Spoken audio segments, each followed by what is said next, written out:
Ngocak, ngobrol sih, Cak. Assalamualaikum warahmatullahi wabarakatuh. Kembali lagi dengan kita di acara Ngocak, Ngobrol Sik, Cak. Kenalin, aku Alen yang akan menjadi host pada episode kali ini. Dan hari ini kita sudah kedatangan tamu yang jauh-jauh dari Mesir nih. Ketua Dewan Pengurus Keluarga Masyarakat Jawa Timur di Mesir, Kak Muhammad Abdillah Rizky. Gimana Kak kabarnya Kak? Alhamdulillah sehat. Namanya Muhammad Rizky Abdillah. Oh, Muhammad Rizky Abdillah, maaf ya Kak. Iya. Oke, bisa jawab pertanyaan sedikit dulu ya Kak ya. Berapa lama kira-kira di Surabaya atau ada rencana mau balik ke Mesir itu kapan? Rencana saya kan sudah 1 minggu di Surabaya. Rencana insya Allah saya balik lagi ke Mesir sekitar tanggal 25 karena harus melanjutkan pendidikan lagi di Mesir. Ya. Selain di Surabaya, mau kemana tujuannya selain di Antara? Apakah ada tujuan lain? Rencana kan kemarin itu kita rencana kita kemarin itu sempat bikin planning karena tujuan kita keluarga masyarakat Jawa Timur itu bukan cuma sekedar teman-teman yang ada di Mesir aja gitu. Jadi alumni pun juga kita berdayakan juga. Makanya kita silaturahmi, tetap menjalin silaturahmi komunikasi dengan teman-teman yang ada di Indonesia. Makanya kemarin kita sempat bertemu juga sama bapak-bapak LPPD kayak contoh Kiai Muhyiddin Zuhri. Kemarin kita sempat ngobrol, kita jalin silaturahmi lagi dan juga agar teman-teman itu bisa dapat efek dari silaturahmi tadi. Gitu. Sebelum masuk ke pertanyaan selanjutnya, nama panggilan kakak siapa? Biar kita ngobrolnya lebih enak. Kalau nama panggilan saya biasa teman-teman manggil Bedil. Udah. Jadi saya manggilnya Kak Bedil nih, gak apa-apa? Boleh. Kenapa kak dipanggil Bedil? Karena mungkin teman-teman itu unik ya. Teman-teman pondok itu unik. Mereka itu kadang manggil Lukman jadi Lukem, Abdillah jadi Bedil gitu. Jadi itu kayak ciri khas atau panggilan sayang lah buat teman-teman kita. Ya, panggilan sayang. Biar lebih diingat. Biar lebih diingat. Soalnya kan orang ingatnya dengan hal-hal yang unik gitu kan. Kadang kalau hal-halnya itu agak aneh, oh iki wong sing celukane Bedil ku ndi ya gitu kan. Gitu. Benar. Gampang cariannya. Ya. Sebelum masuk ke pertanyaan-pertanyaan selanjutnya, izinkan aku menjelaskan sedikit tentang salah satu bangunan yang terkenal di dunia, yakni bangunan piramida. Bangunan piramida adalah bukti bahwa peradaban dunia salah satunya lahir di Mesir. Di kitab suci agama Samawi seperti Islam, Kristen, dan Yahudi, tertulis kisah Nabi Musa yang lolos dari kejaran Raja Fir'aun. Yang waktu itu Raja Fir'aun terkenal dengan kezolimannya di Mesir. Nah, dalam peristiwa itu pula Nabi Musa itu berhasil lolos dan menenggelamkan Nabi Musa di laut. Ya, itu benar nggak Mas cerita itu? Kalau menurut cerita warga Mesir. Kalau cerita itu emang benar. Jadi kan di situ ayatnya jelas ya di surat Yunus.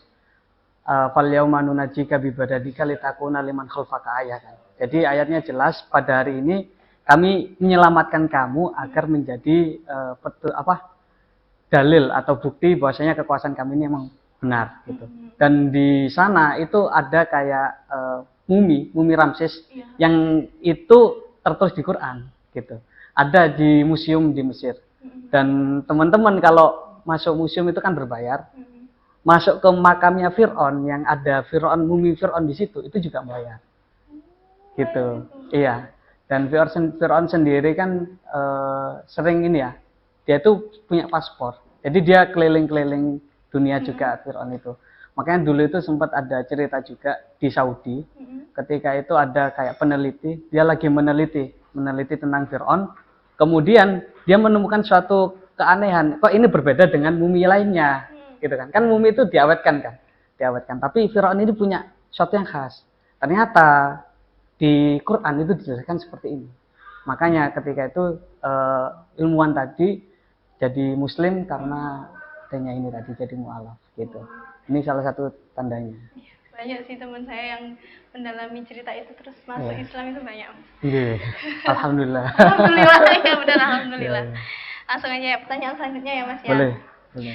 Gimana sih ceritanya masyarakat Jawa Timur itu bisa berada di Mesir itu gimana sih? Kayak awal mulanya terjadi gitu loh Mas. Bisa diceritain?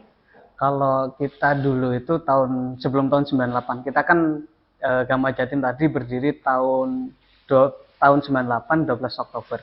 Nah, itu dulu kita gabung sama Jawa Tengah. Jadi karena waktu itu mahasiswa di sana sedikit, makanya kita bergabung dengan Jawa Tengah. Tapi karena masyarakat Jawa Timur sendiri udah membludak, karena dulu itu kajian teman-teman tentang dunia pendidikan itu tinggi banget, Mbak. Jadi karena emang di Azhar sendiri itu tidak tidak ada non akademis ya, kayak kajian-kajian segala macam seperti di Indonesia. Makanya kita berinisiatif untuk mengadakan kajian-kajian sendiri. Jadi ketika kita mengadakan kajian-kajian itu sendiri, akhirnya teman-teman itu semakin merapat. Oh, ternyata yang dari Surabaya segini, yang dari Lamongan dulu segini gitu. Akhirnya gara-gara cikal bakal itu tadi terbentuklah Gama Jatim tadi gitu. Keluarga Masyarakat Jawa Timur. Jadi gara-gara itu akhirnya teman-teman terwadahi untuk perkumpulan, untuk istilah kata ya kita perantau ya, perantau ke luar negeri, kita otomatis kangen sama rumah kita, sama desa kita. Akhirnya kita di situ sering mengadakan acara open house atau masak-masak gitu kan, masak-masak sendiri atau kajian juga. Karena biar nyambung gitu, kajian kita nyambung dan akhirnya silaturahmi dari situ terbentuk. Hingga terbentuklah Gama Jatim, hingga sekarang Gama Jatim udah mengeluarkan banyak alumni, gitu, alumni-alumni yang ada di Gama Jatim. Dan untuk sekedar pengetahuan juga Mbak, itu Gama Jatim sekarang berjumlah 1.548 mahasiswa. Banyak banget. Nggih, banyak banget. Makanya alhamdulillah. Gitu. Anggota paling banyak itu berada di kota mana di Jawa Timur itu, Mas? Kalau di Jawa Timur sendiri yang paling banyak itu pertama Malang, kemudian yang kedua Sidoarjo, yang ketiga Surabaya.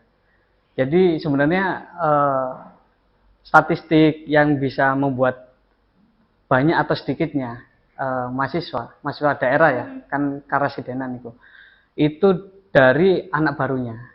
Kalau tahun kemarin itu yang paling banyak Sidoarjo, kemudian Surabaya. Nah sekarang karena yang paling banyak mahasiswa baru adalah anak-anak Malang, makanya yang Malang sekarang nomor pertama. Gitu. Gitu.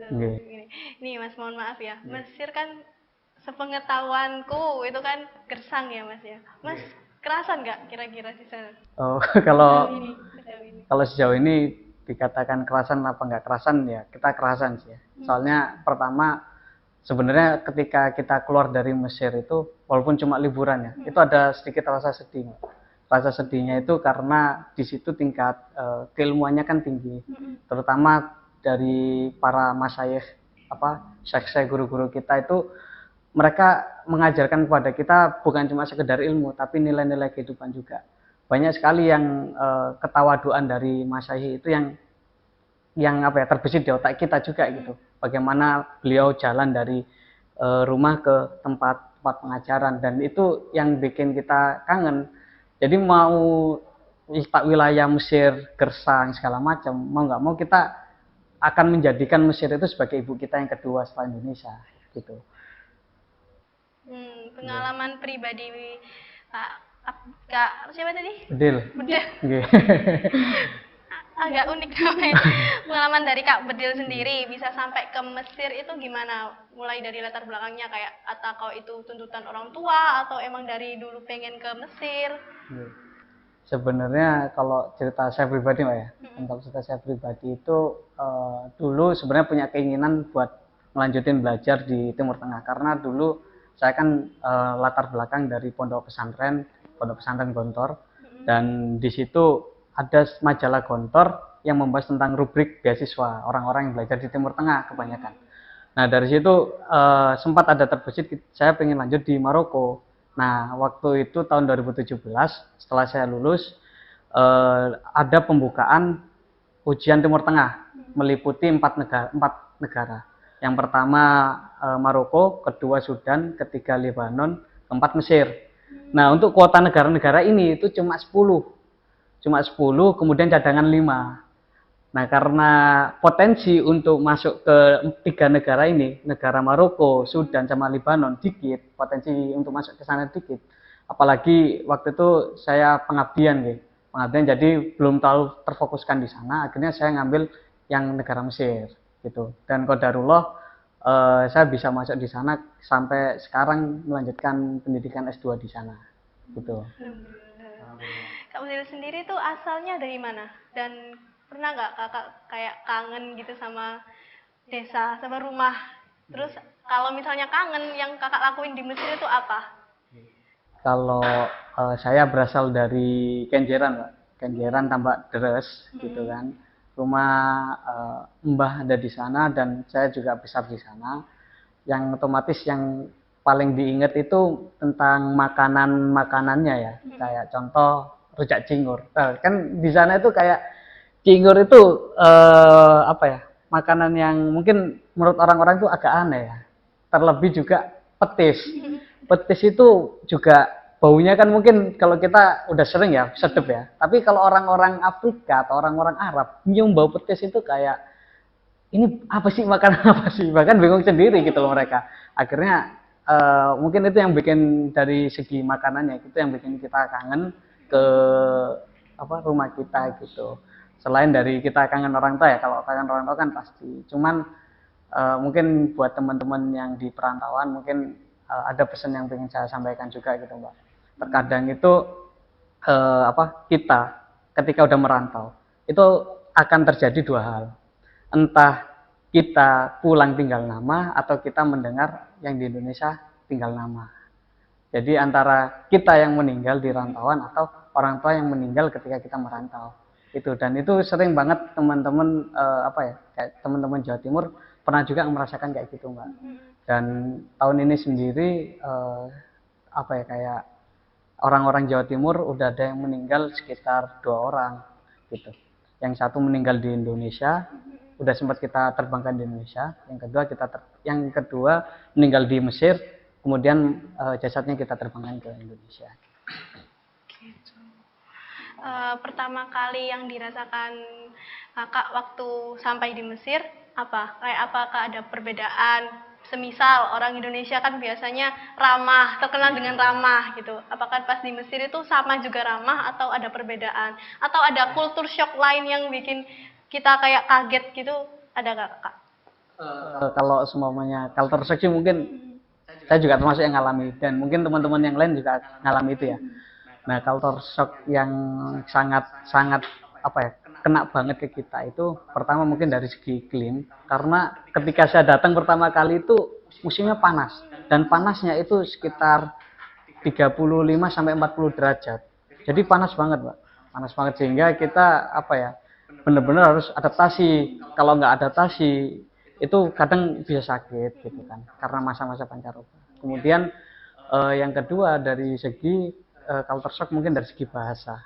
Nah, dari segi bahasa itu kita kan di pondok pesantren dulu, kami di pondok pesantren dulu kan sempat belajar bahasa Arab juga nih. Belajar bahasa Arab, belajar bahasa kitab. Dan ternyata ketika kita bergaul sama masyarakat, itu bahasa Arab yang kita pergunakan itu kok berbeda gitu loh. Terkadang kita sempat mikir, iki sing salah iki sapa kan? Apa sing tak sinau salah kan gitu? Apa yang kita pelajari salah kan gitu. Nah, itu yang bikin kita pertama kali apa ya, kayak ngena banget, karena apa-apa kita ketika butuh sesuatu kita kan beli itu kan menggunakan komunikasi, nggak mungkin kan kita cuma sekedar ini nunjuk ini aja gitu kan, gitu kita nggak mungkin cuma sekedar itu kan. Makanya dari situ kalau kita pribadi alhamdulillahnya dengan teman-teman Gama Jatim ini kita kami memfasilitasi kayak pengajaran bahasa Amiyah. Bahasa Amiyah itu bahasa yang digunakan sehari-hari sama masyarakat sekitar Mesir, dan itu kita ajarkan, dan juga setiap mahasiswa baru itu kita wajibkan untuk mendapatkan buku Amiyah Gama Jatim gitu. Amiyah Gama Jatim itu wajib setiap mahasiswa atau mahasiswi untuk memudahkan mereka. Jadi ketika mereka membeli kan, mereka bisa buka dulu sebelum beli, saya mau beli ini, ternyata belinya sesuai gitu kan. Soalnya kadang beda Mbak, saya beri contoh ya, kayak sehari-hari ya.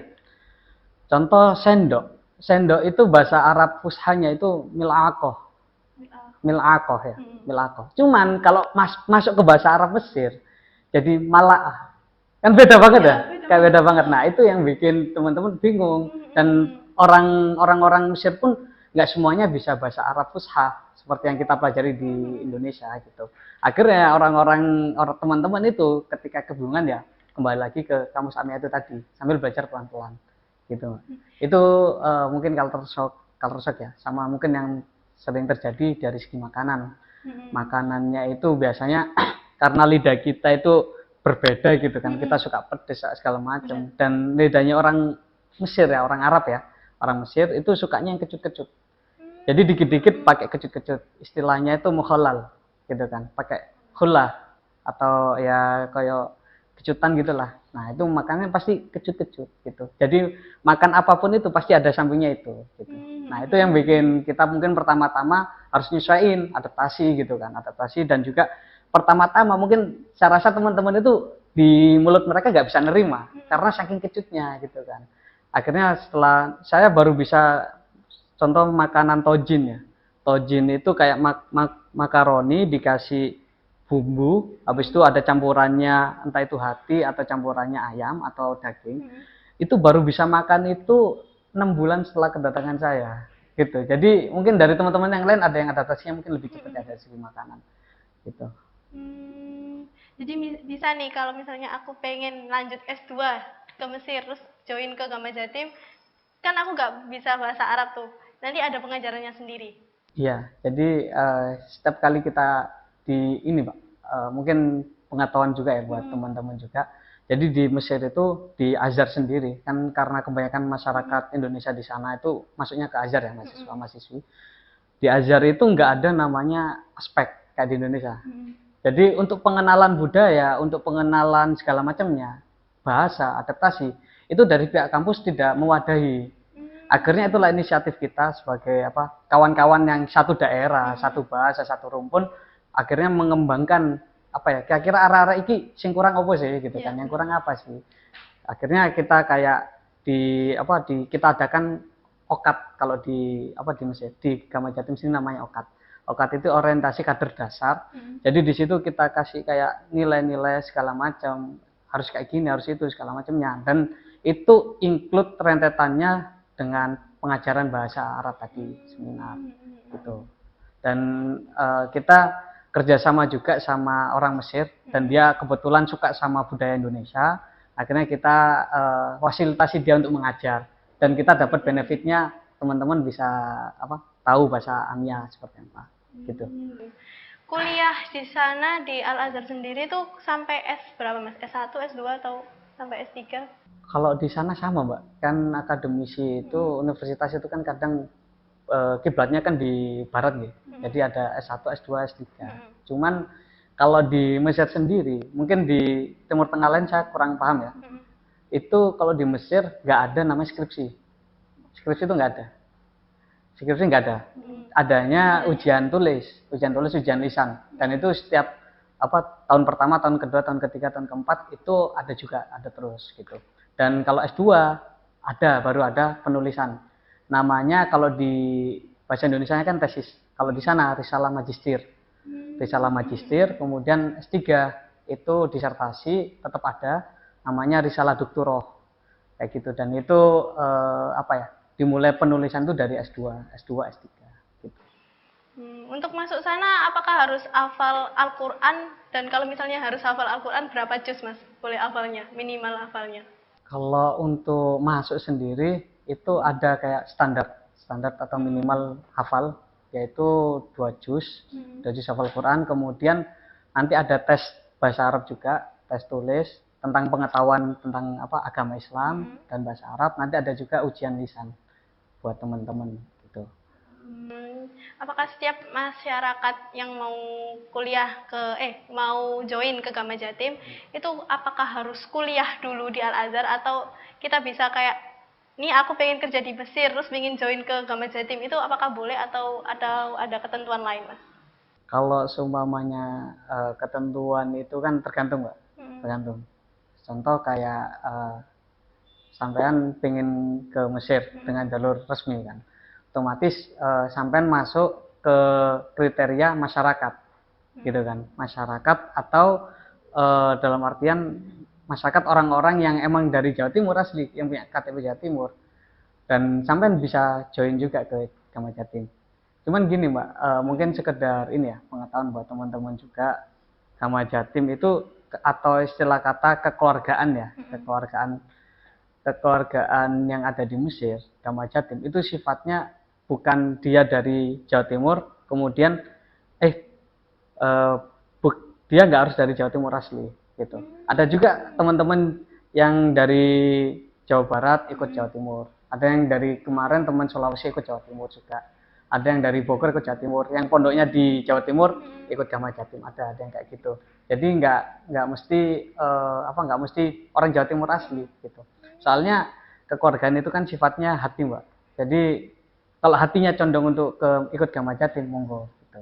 Dan juga sebenarnya kalau di Azhar sendiri Mbak, kenapa salah satu benefit ikut di Gama Jatim itu kita kan untuk pembuatan visa pelajar nih. Visa pelajar itu lewat kolektif lewat kekeluargaan. Nah, kekeluargaan itu salah satunya Gama Jatim. Nah, dari situ dikolektifkan, habis itu nanti kita setorkan kepada salah satu perwakilan dari Indonesia yang ada di kedutaan. Kedutaan Mesir. Gitu. Apakah untuk kuliah di sana itu lewat beasiswa atau biaya sendiri, Mas? Kalau di sana Mbak itu ada yang mandiri, ada yang beasiswa. Jadi sekarang jalur di sana itu kan ada banyak Mbak. Ada yang dia itu jalur beasiswa, ada dia itu jalur Kemenak, ada dia itu jalur ijazah penyetaraan, gitu kan. Nah semuanya ini maksudnya beda-beda. Kalau Kemenak sendiri itu teman-teman mandiri, gitu. Mandiri mereka ikut ujian, kemudian mereka mendaftarkan dengan sendirinya. Kemudian kalau dari beasiswa BUUS ini ada banyak banget Mbak. Ada kayak dari Gontor, dari PBNU, ada yang mereka mendapatkan beasiswa seperti itu. Nah, BUUS ini sendiri itu sebenarnya kayak Azhar, kayak majelis Azhar yang dia tuh menyediakan beasiswa gitu. Dan dia menyediakan beasiswanya itu gak cuma sekedar uang bulanan, tapi juga tempat tinggal gitu. Nah, ketika mereka teman-teman tinggal milih gitu kan, ada yang pengen jalur ini segala macam gitu. Cuman untuk kuota masing-masing penyedia beasiswa itu terbatas. Makanya teman-teman ada yang jalan pintas, mereka ikut mandiri dulu, kemudian di sana baru nyari beasiswa. Oke. Soalnya di sana itu mungkin ini Mbak ya, kayak kulturnya orang Arab gitu. Ketika dia melihat pelajar, dia itu merasa pelajar ini harus diangkat derajatnya gitu. Jadi sangat menghormatin banget pelajar gitu. Makanya mereka tuh gampang banget untuk mengeluarkan uang buat pelajar. Gampang banget. Bahkan beasiswa di sana itu banyak banget gitu. Akhirnya teman-teman yang nggak dapat beasiswa tadi, mereka bisa mendaftarkan ke lembaga-lembaga beasiswa yang ada di Mesir. Ada juga di Baitul Zakat itu kayak pemberi beasiswa dari Kuwait gitu kan. Ada juga Majelis A'la dari lembaga tinggi di Mesir, lembaga pendidikan tinggi di Mesir. Ada juga Azhar pun juga ngasih, kalau semuanya nilaimu bagus, kamu bisa masuk di Azhar. Walaupun kamu ketika seleksi kamu nggak lulus gitu. Bisa juga dengan seleksi nilai seperti itu. Jadi kan dapat beasiswanya itu tadi uang kuliah sama biaya hidup di sana, atau cuma tempat tinggal, atau sekalian jajan-jajan gitu? Jajan juga Mbak. Jadi tempat tinggal dan juga uang bulanan. Oh, uang bulanan juga. Cuman ini mungkin tak kasih tahu ke jenengan ya. Jadi kalau beasiswa Azhar itu enak banget, beasiswa Azhar, bener. Kan alhamdulillah saya salah satu penerima beasiswa Azhar ya. Jadi beasiswa Azhar itu pertama dia itu mengcover semua biaya administrasi yang ada di kampus. Jadi mau biaya kuliah, biaya buku, sama biaya surat-surat gitu kan. Itu sebenarnya di cover sama Azhar. Ada namanya kertas sakti kalau kita sebut ya. Yaitu sirki. Sirki itu ketika kita bawa dan kita kasih buat ngurus-ngurus segala sesuatu, itu kita bisa dapat gratisan gitu. Potongan atau bahkan kita dapat gratisan gitu. Nah, kemudian selain mengcover biaya administrasi yang ada di kampus, Azhar sendiri itu juga memberikan beasiswa kepada memberikan tiket tiket pulang pergi selama pendidikan S1 itu sekali. Jadi selama 4 tahun kita diberikan tiket pulang pergi sekali, gitu. Kalau nanti kita mau pulang selamanya, kita juga diberi tiket, gitu. Nah itu salah satu fasilitas yang diberikan Azhar dan mungkin nggak ada di tempat-tempat lain, gitu. Oh, itu sekali beasiswa itu apakah langsung sekali lulus S1 lulus atau cuma semester 1 sampai semester ini gitu? Atau langsung sekalian lulus gitu? Kalau sistem beasiswa di sana itu sistemnya pakai perbaruan selama setahun. Jadi tergantung nilai, Mbak. Nah, kalau nilai kamu bagus, kamu bakal lanjut. Tapi kalau kamu nggak naik kelas, nggak naik tingkat, kamu mungkin dapat keringanan. Kalau nggak naik lagi, kamu bakal dikeluarkan. Nah, itu ada yang kayak gitu juga, Mbak.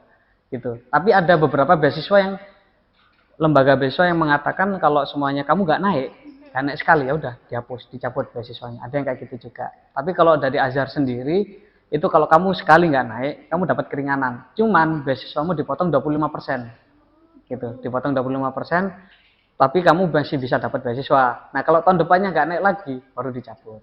Gitu. Biaya hidup di Mesir, menurut Mas lebih tinggi Indonesia atau Mesir? Kalau biaya hidup ya itu sebenarnya di Mesir lebih murah, lebih murah banget. Kayak kita perjalanan kita kan sering pakai bis ya. Bis itu mungkin sekitar 5.000 PP, bisa dikatakan 5.000 Mbak. Habis itu untuk sayur-sayuran itu murah juga biaya hidup, dan biaya flat pun itu kadang murah juga, sekitar 1,5 sekitar 1,5 juta. Jadi kalau dibandingkan dengan Indonesia, kayak kita itu murah banget. Jadi kiriman seumpamanya ada yang mandiri, kiriman 1,2 juta itu udah cukup banget gitu. Sebulan cukup banget gitu. Cuman kan yang bikin mahal itu kan gaya hidup ya. Gaya hidup itu kan yang bikin mahal. Cuman untuk keseharian segala macam ya itu murah, termasuk murah gitu. Bahkan sekarang kan Mesir lagi dalam keadaan inflasi gitu. Inflasi agak parah tahun ini. Nilai tukar rupiah itu 1.000 bisa dapat 2 pon di sana. 2 pon. Jadi nilai tukarnya 2 kali lipat gitu. 2 kali lipat di Mesir. Jadi ibarat kata sekarang yang megang dolar itu lagi enak-enaknya gitu.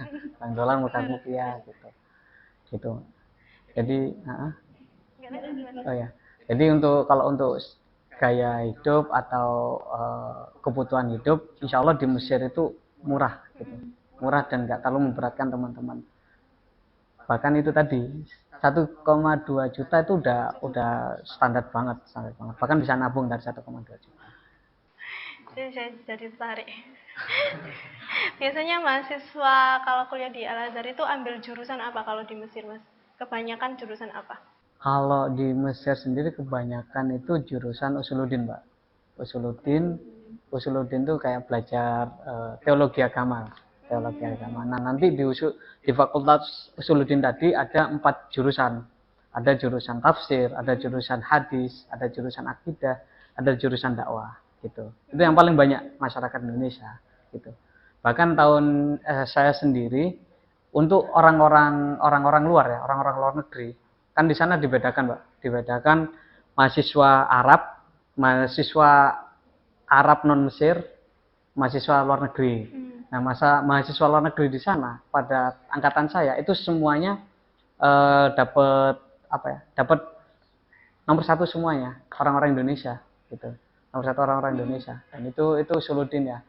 Kemudian yang kedua itu ada syariah Islamnya, kemudian ada juga bahasa Arab gitu.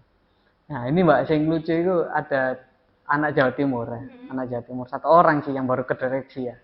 Dia S1 di Azhar itu ngambil pertanian. Jadi aku sebenarnya naik juga kan ke dia. Tapi dia orang Madiun, bukan orang Madiun, dan agak unik emang orangnya. Dan dia ngambil yang beda dari teman-teman yang lain gitu. Dan alhamdulillahnya dia dapat beasiswa dari Azhar. Dan ketika dia melanjutkan pendidikan di non agama ya, itu dapat gratis full gitu, full pembiayaan dari kampus. Soalnya kalau ngambil yang umum itu agak berat juga di pembiayaannya, Pak. Iya. Kalau sampean sendiri jurusan apa? Kalau saya S2 di Rosat Ulia, jurusan Tafsir wa Ulumul Quran. Tafsir Tafsir wa Ulumul Quran. Ulumul Quran. Lancar ngaji. Ya, kalau Mas ambil jurusan itu, prospek kerjanya apa, Mas? Kalau kita bahas Usuludin ya, prospek kerjanya mungkin kita bisa menjadi kayak dosen ya, dosen atau tenaga pengajar, atau kita juga bisa masuk ke Kemenak ini.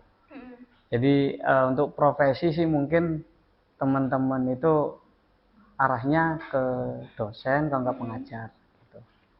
Atau bisa jadi pendai juga, pastinya kan kayak gitu. Itu mungkin yang masih dalam pikiran kita gitu. Nah, nanti mungkin untuk pengembangan lebihnya kan bisa jadi bisnis atau bisa jadi segala macam gitu.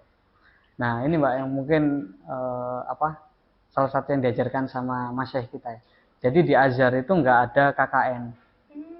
Di Azhar itu nggak ada KKN. Buat S1 ya, nggak ada KKN.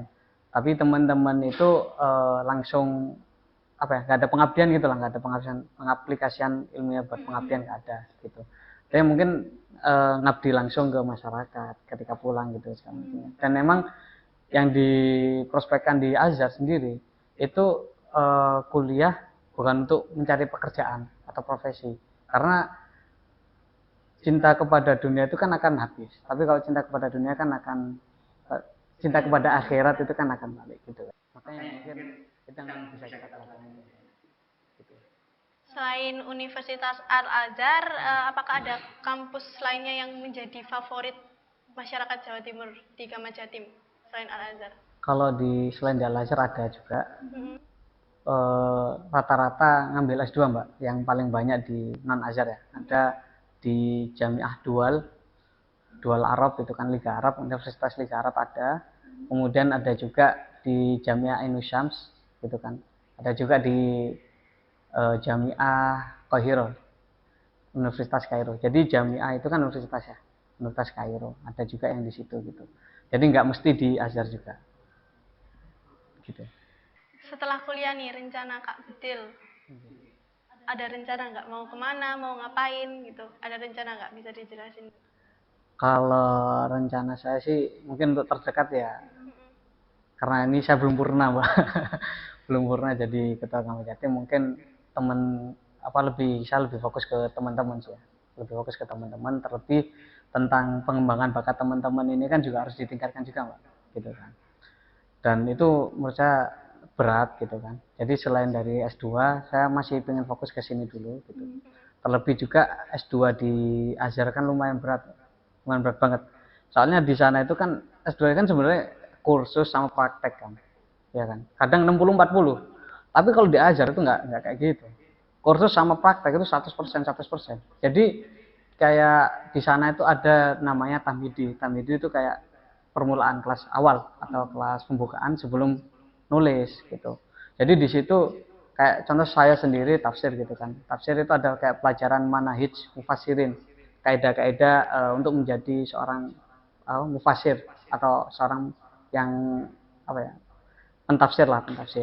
Nah, itu di situ kita diajarin di S2 itu tentang teori kaidah gitu kan. Kaidah-kaidah. Kemudian langsung praktek, dan prakteknya itu Mbak, itu tafsirnya itu tafsir yang lumayan berat ya. Kayak tafsir Alusi gitu kan. Bagaimana kita manajemen pasien itu membandingkan gitu kan. Bagaimana kaidah yang dipakai sama Imam Alusi sama tafsir yang lainnya.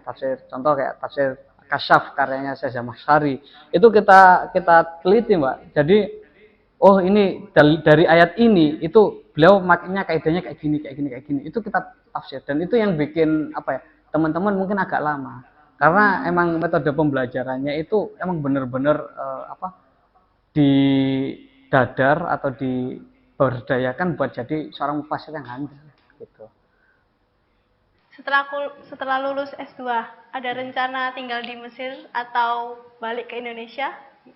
Kalau rencana S2 sih Mbak, Ya mungkin tergantung istri sih Mbak. Kalau dapat asal Mesir mungkin mungkin bisa lanjut sana. Tapi kalau dari saya pribadi di Indonesia itu paling enak Mbak. Paling enak dalam artian yo hawanya nggak terlalu dingin, nggak terlalu panas gitu kan. Kemudian nggak terlalu gerah dan juga kita dari segi makanan cocok. Soalnya kan yang terpenting itu kan makan kan urusan perut.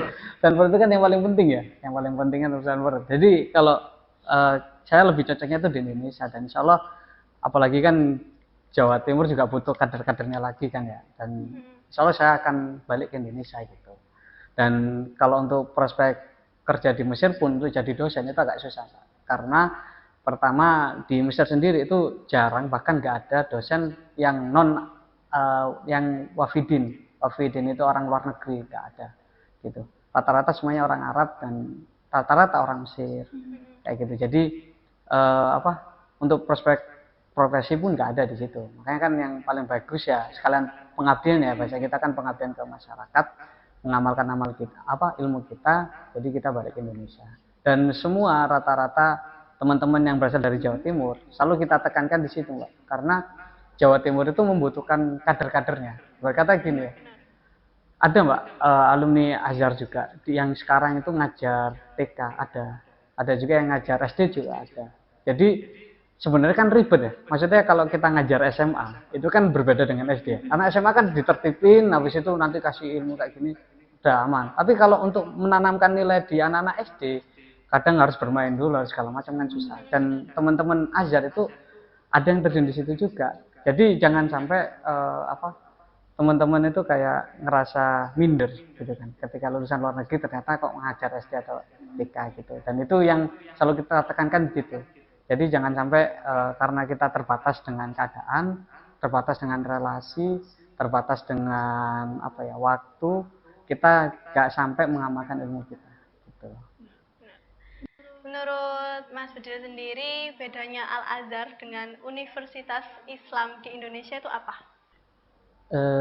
Kalau perbedaan secara dalam mungkin saya kurang tahu Mbak ya. Soalnya saya belum pernah mengenyam pendidikan Universitas Islam di Indonesia. Cuman yang lebih mencolok itu mungkin dari segi pengajaran ya. Pengajaran sama metodologi belajarnya juga itu berbeda.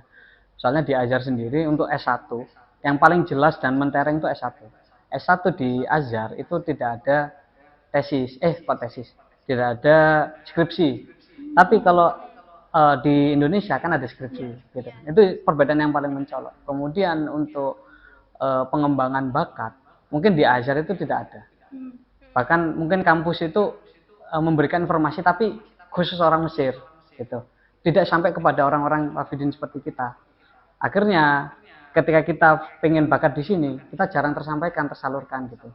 Bahkan kita keburu ketika kita ingin mengembangkan, ternyata udah banyak orang sehingga kita nggak dipedulikan kan kayak gitu.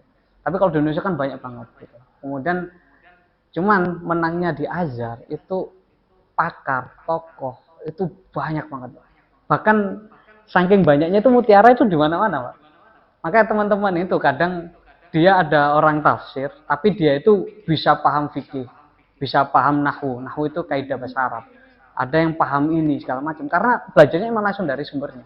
Makanya kita kan di situ itu dituntutnya sama kayak walaupun kita pendidikan akademis, tapi kita dituntut kayak bukan dituntut Mbak ya, kayak diberikan arahan itu seperti kayak ulama terdahulu yang mana beliau itu bisa semua fan ilmu atau semua segi ilmu gitu. Jadi gara-gara itu mungkin yang bisa jadi kayak nilai plus di Azhar gitu, nilai plus di Azhar daripada di Indonesia. Karena di Indonesia kan contoh kita pengen belajar ya atau menggali atau kayak meneliti kitab kuning, kita kan agak kesusahan pakarnya dari mana, ini maksudnya kayak gimana segala macam. Mungkin guru besar banyak gitu kan, dosen-dosen banyak, cuman itu kan bisa terhitung bilangan gitu kan. Tapi kalau di Azhar itu banyak banget Pak. Jadi kita pengen bahas tentang muqaronah atau perbandingan antara tafsir ini sama tafsir ini, kita bisa langsung nanya kepada pakarnya. Dan pakar di Azhar itu banyak banget gitu. Dan dari selain dari mempelajari itu, kita mempelajari ketawaduannya. Jadi rasanya itu kita masih kayak mengalami fase-fase kehidupan sahabat terdahulu gitu kan. Bagaimana di situ kan ada sistem namanya talaki. Talaki itu kan menyampaikan ilmu, gitu kan, ilmu kepada murid, kemudian murid menghafal dan menulisnya kemudian mempraktekannya. Kan kayak gitu talaki. Sistemnya kayak gitu. Gitu. Itu mungkin yang bisa salah satu kelebihan belajar di Azhar daripada di Indonesia. Gitu. Setelah lulus dari kampus di Mesir ya Mas, terus kan lalu bekerja. Jaminan kesejahteraannya bagi fresh graduate itu apa terjamin? Kayak kan biasanya fresh graduate itu masih susah cari kerja. Apakah di Mesir misalnya lulus dari Mesir, lulus Universitas Al-Azhar di Mesir, mau cari kerja di Mesir, apakah terjamin dapat cepat atau ya kayak Indonesia tinggal tergantung pengalaman dan lain-lain? Kalau itu sebenarnya ini Mbak, itu dilema kita bersama sebagai mahasiswa ya. Dilema kita bersama, jadi nggak ada kayak mengkhususan gitu. Alumni luar negeri harus udah dapat pekerjaan, alumni Indonesia nggak dapat pekerjaan, enggak. Semuanya sama gitu. Itu dilema kita juga Pak, dilema bersama. Makanya kemarin tuh saya sempat ngobrol juga sama teman-teman alumni ya, teman-teman alumni, dan salah satu program saya juga bagaimana kita merekatkan alumni juga, merekatkan teman-teman yang ada di Mesir juga, sehingga pemberdayaan untuk alumni itu dapat tersalurkan dengan baik.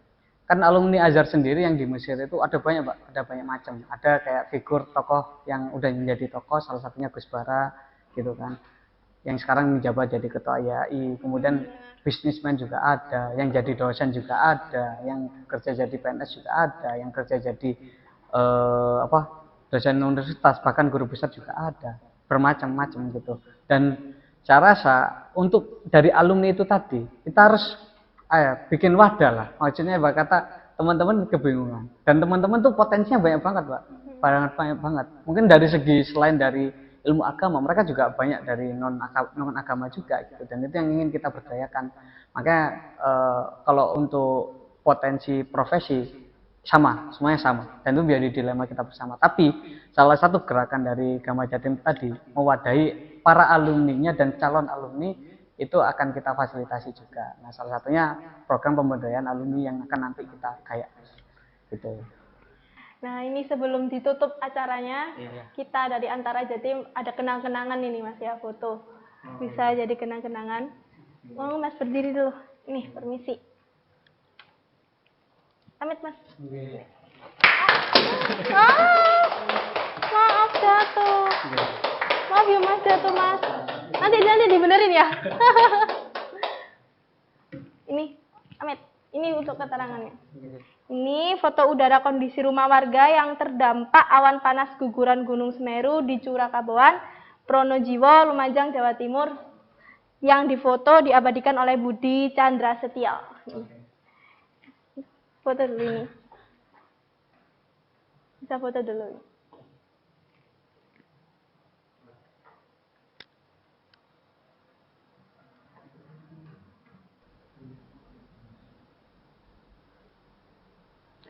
Baik, ini deh. Mohon panitia dibantu lagi.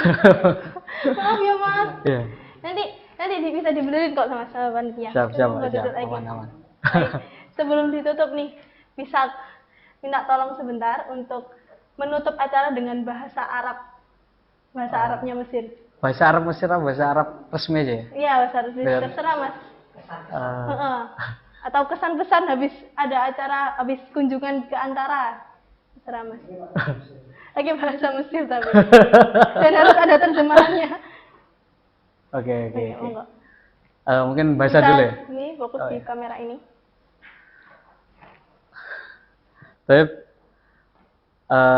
اليوم رحنا من أنتارا في جبل شرقية ودي فرق لأنتارا من جاكرتا وكنت الآن في احتفال مع أستاذ فقيه عرفاني وهؤلاء من أنتارا وأنا أشكرهم شكرا جزيلا لاحتفالهم في هذا اللقاء وأشكر شكرا لسورة سميرو ودي سورة جميلة جدا وأنا أتعجب وأدهش بهذه السورة. Syukran kathiran. Jadi saya berterima kasih kepada teman-teman Antara dan Pak Fikri Arfani yang telah menyambut kita di pertemuan kita ini, Dan kita berterima kasih juga karena gambar tadi juga bagus dan gambar tentang Semeru tadi bisa menjadi kenang-kenangan buat teman-teman Jawa Timur di sana. Gitu. Kami terima kasih juga ya Mas. Terima kasih sudah bersedia menjawab pertanyaan dari saya tadi. Demikian dari obrolan kami. Terima kasih para penonton. Semoga dengan episode kali ini bisa bermanfaat dan bisa bermotivasi kita untuk lanjut ke Mesir di S2 atau S1-nya. Baik, aku Alen, pamit undur diri. Wassalamualaikum warahmatullahi wabarakatuh. Waalaikumsalam.